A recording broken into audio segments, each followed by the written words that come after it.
দোস্ত, তোর খবর কি? আর বলিস না রে দোস্ত, 3বার ফেল করেছি। এবার ফেল করলে আব্বু একটা রিক্সাওয়ালার সাথে বিয়ে দিবে।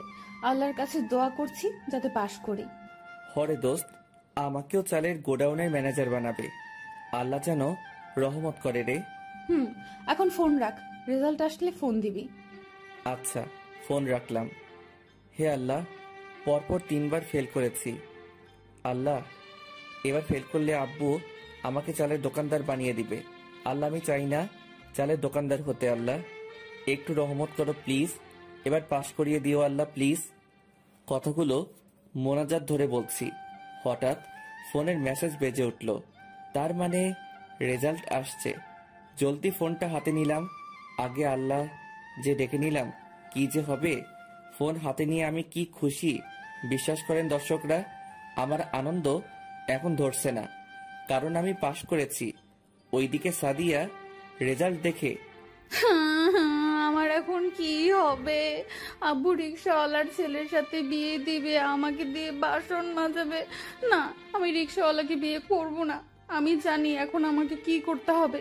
এখনই বাড়ি থেকে পালাবো। এদিকে আমি সাদিয়াকে ফোন দিলাম। দোস্ত, তোর খবর কি? তুইও পাশ করেছিস তাই না?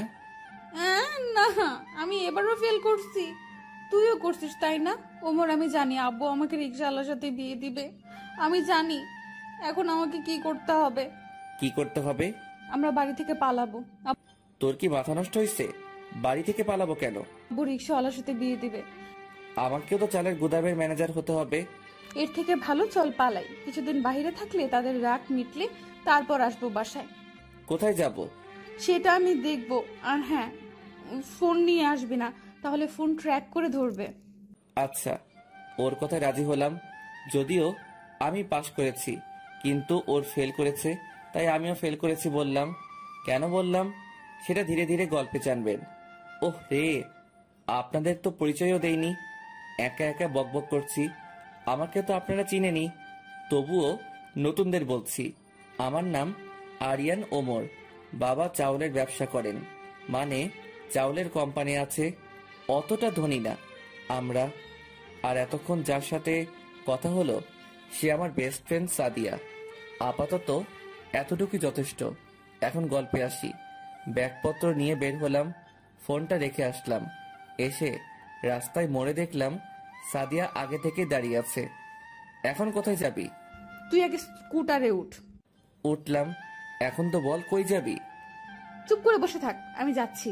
সাদিয়ার স্কুটারে বসে আছি, ও চালাচ্ছে। একটা মেয়ের পিছনে ছেলে। অনেকটা রাস্তা চলে আসছি। আমাদের শহর ছেড়ে এসেছি, আর পাবে না। ওই ওই, বাইক থামা। কেন, কি হয়েছে? থামা বলছি, থামা থামা। কি সমস্যা তোর? তুই এখানে থামালি কেন?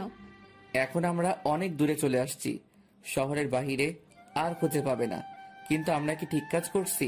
তাদের না বলে চলে আসছি। তারা তো অনেক চিন্তা করবে। আর ওইসব বিয়ের কথা এমনি ভয় দেখানোর জন্য বলেছে, যাতে ভালো করে পড়াশোনা করিস। কিন্তু তুই তো ফেল করছিস।